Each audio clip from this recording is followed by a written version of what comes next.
Hello दोस्तों, इस video में हम बात करेंगे बैंक एग्जाम की जो मेंस की स्ट्रैटेजी क्या होनी चाहिए उसके बारे में बात करेंगे। तो किसी बच्चे ने मुझे पूछा था कमेंट सेक्शन में कि सर बैंक एग्जाम के मेंस के बारे में थोड़ा बताइए कि कैसे प्रिपेयर करें, कैसे उसका स्ट्रैटेजी बनाएं, क्या रहेगा उसका पढ़ाई, तो रिसोर्सेज क्या रहेंगे, कहाँ कहाँ मिस्टेक्स ज़्यादा होते हैं, वहाँ वो सब चीज़ों को कैसे कंट्रोल में लाएं। तो मैं एक साथ अगर तीनों चारों सब्जेक्ट को डिस्कस करूँगा तो शायद ये वीडियो बहुत बड़ा हो जाएगा, लेकिन मैं छोटा वीडियो बनाता हूँ तो इसलिए मैं कोशिश करूँगा कि एक एक टॉपिक का एक सेपरेट वीडियो बनाऊँ। जैसे ये जो वीडियो रहेगा ये इंग्लिश टॉपिक के ऊपर रहेगा, ठीक है। तो मैंने मेरी जो इंग्लिश थी, मैं 10th तक ठीक ठाक इंग्लिश पढ़ा हुआ था, मतलब कि 10th तक जो भी ग्रामर होते थे वो सब मैंने थोड़ा थोड़ा पढ़ा हुआ था। जिससे थोड़ा थोड़ा मतलब क्या, जैसे मेरे ग्रामर ठीक ठाक थे और मैं पढ़ के कुछ समझ लेता था, ठीक है। तो चलिए बैंक एग्जाम के मेंस के जो इंग्लिश होते हैं उसके बारे में बात करते हैं। क्या क्या टॉपिक्स आते हैं, क्लोज टेस्ट आते हैं, grammatical mistakes, grammatical error detection आते हैं, और सेंटेंस जो सब्जेक्ट वर्ब एग्रीमेंट आते हैं, और पैराजम्बल्स आते हैं, और एक क्या आता है आरसी। आरसी तो सबसे बड़ा पोर्शन होता है इंग्लिश टॉपिक का बैंक एग्जाम्स में। जरा ध्यान से सुनिएगा मेरी बात को जो मैं बोलना चाहता हूँ। मैं क्योंकि मैं प्रैक्टिकल बोलता हूँ, मैं ऐसा नहीं बोलूँगा कि कहीं से देखा हुआ कि जो लोग बोलते हैं कि हिंदू पढ़ो वो पढ़ो, वो मैं नहीं बताऊँगा आपको कि हिंदू से जाके एडिटोरियल पढ़ो।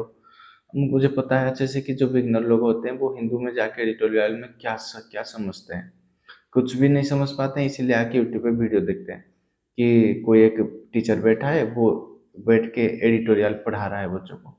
प्लीज़ ये सब मत कीजिएगा, ये सब आपका टाइम बहुत नुकसान करने वाला है। इवन मैं भी एक तो करीब करीब 3-4 महीने तक यही सब कर रहा था जब तक मुझे ठीक से ज्ञान नहीं मिला था इंग्लिश टॉपिक के ऊपर। तो ध्यान से सुनिए। तो पहला टॉपिक चलते हैं ग्रामर के ऊपर। ग्रामर क्या करना है, ग्रामर में बस 10-8 टॉपिक होते हैं, आपको अच्छे से तो वो सबको रिवाइज कर लेना। ऐसा नहीं है कि आप नहीं पढ़े, आप स्कूल में ही सब पढ़े हैं। तो 8-10 ही टॉपिक है, अच्छे से कहीं ना कहीं से यूट्यूब से ही फ्री में मिल जाएगा। अच्छे से रिवाइज करिए, सारे टॉपिक को रिवाइज कर लिया, बात खत्म। अब बार बार उसको रिवाइज मत करिएगा। एक बार रिवाइज कर लिया, स्कूल टाइम पे पढ़े थे, टेंस पढ़े थे, सब्जेक्ट वर्ब एग्रीमेंट पढ़े थे, ये सब पढ़े हुए थे, तो रिवाइज कर लिए अच्छे से।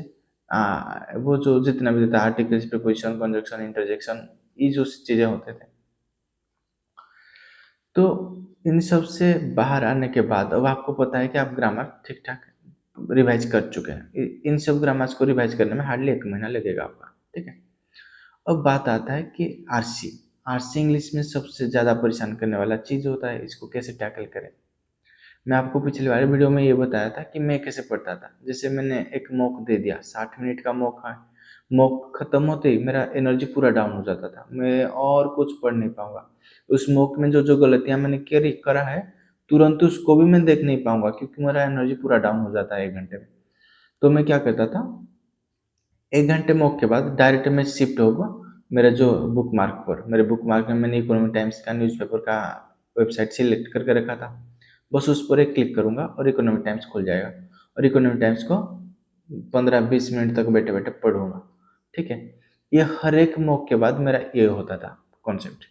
जैसे मैं 1 बजे खाने जाता था, लाइब्रेरी में बैठा हुआ था, पढ़ रहा था, और 1 बजे मुझे खाना जाना होता है, और मेरा मॉक खत्म हो गया 12:30 बजे, 12:30 को या फिर 12:45 को मेरा मॉक खत्म हुआ।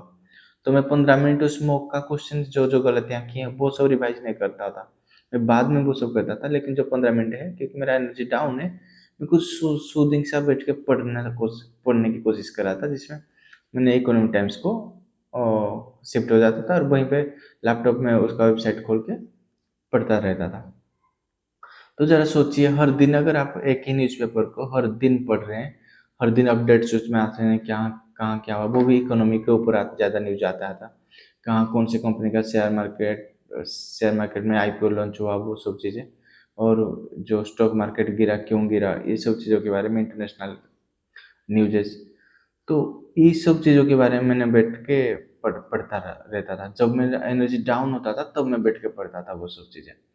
तो धीरे-धीरे मेरे दिमाग में वो सब बिल्डअप हो गया कि मैं कैसे कर सकता हूँ उन चीज़ों को। मैं जब पैराजंबल पढ़ता था, आरसी पढ़ता था, तो मैं कनेक्शन कैसे मिलता है, जब बार-बार पढ़ रहा हूँ, 6 महीने से पढ़ रहा हूँ, हर दिन न्यूज़पेपर इंग्लिश पढ़ रहा हूँ, तो वो दिमाग में कॉन्सेप्ट बैठ बैठ जाता है, ठीक है ना।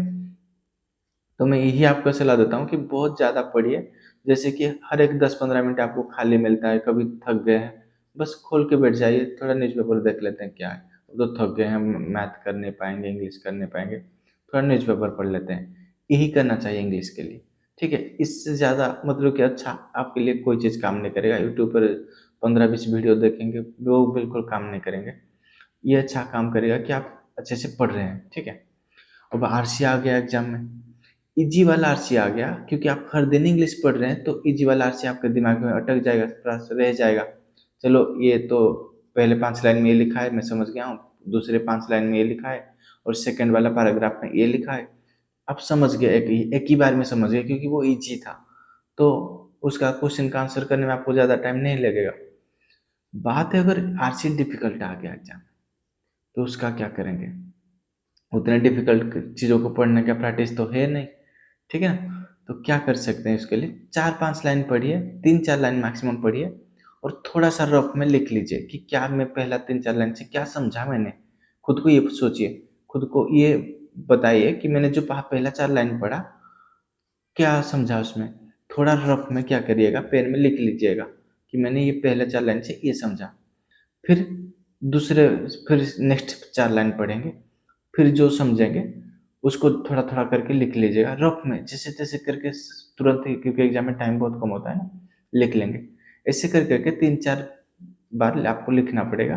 हार्डली 2 से 3 मिनट आपको टाइम लगेंगे, ठीक है। और बाकी क्वेश्चन आपको 3 से 4 मिनट में करना है। समझ लेना आपको क्या करना है।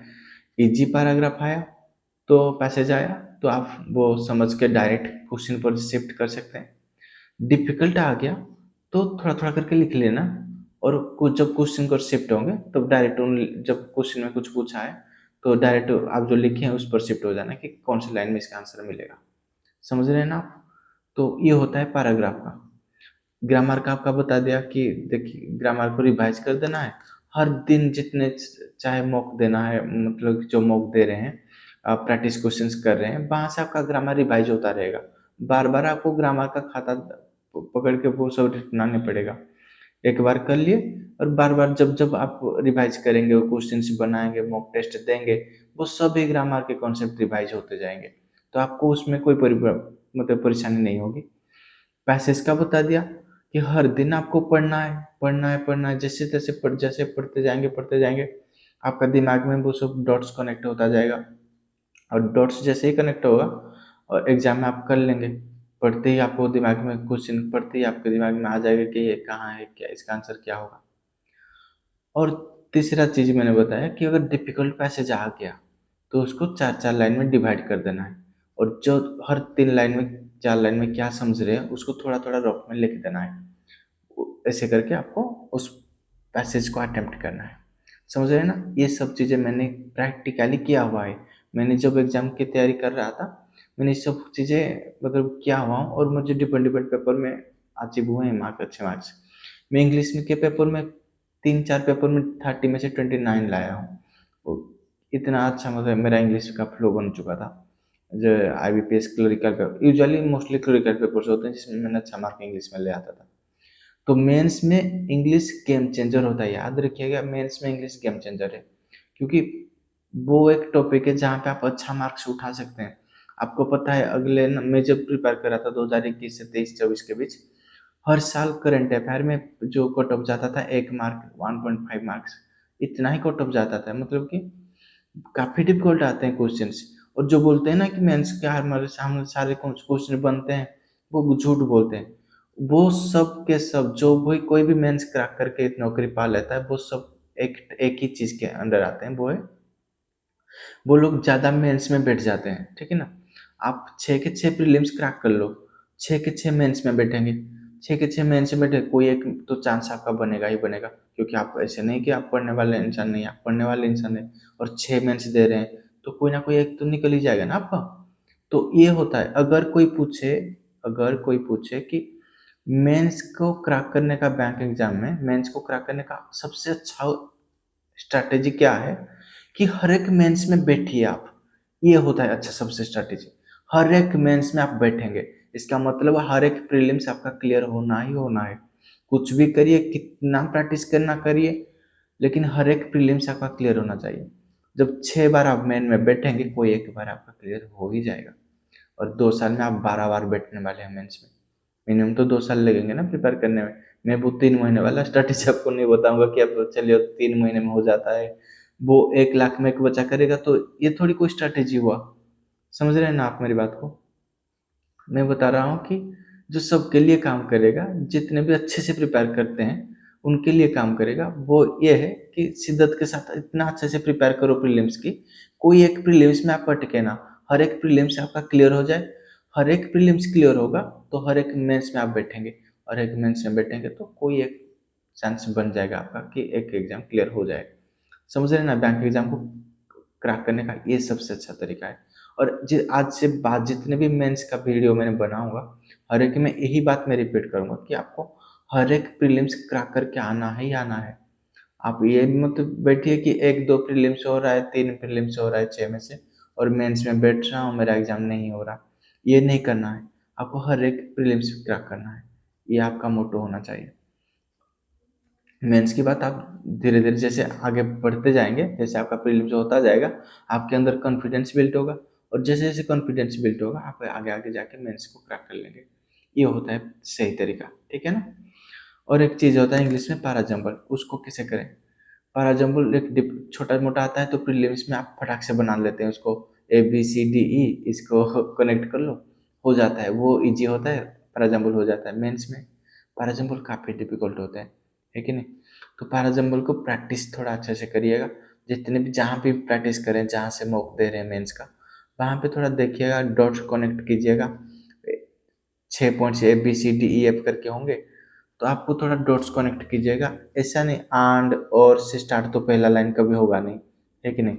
आप पहले तो हर एक लाइन को पढ़ के समझ लीजिए क्या लिखा है। ये लोग जो लिखा है आप थोड़ा थोड़ा करके पेन में लिख लीजिएगा, फिर उसके बाद एक के बाद एक लाइन को रखिएगा। बहुत बार ऐसा आएगा कि 2 पॉइंट में आप कंफ्यूज होंगे, 2 पॉइंट में आप हर बार कंफ्यूज होंगे कि ये पहले आएगा कि ये पहले आएगा। तो ऐसे क्वेश्चन आप आपके दिमाग में बार बार रिपीट होंगे ऐसे चीज़ें। तो बहुत ज़्यादा प्रैक्टिस करने के बाद आपके दिमाग में ये सब क्लियर होगा। तो कोई भी मतलब जल्दबाजी नहीं करना है, आराम से पढ़ पढ़ के करना है क्वेश्चंस को, ठीक है? तो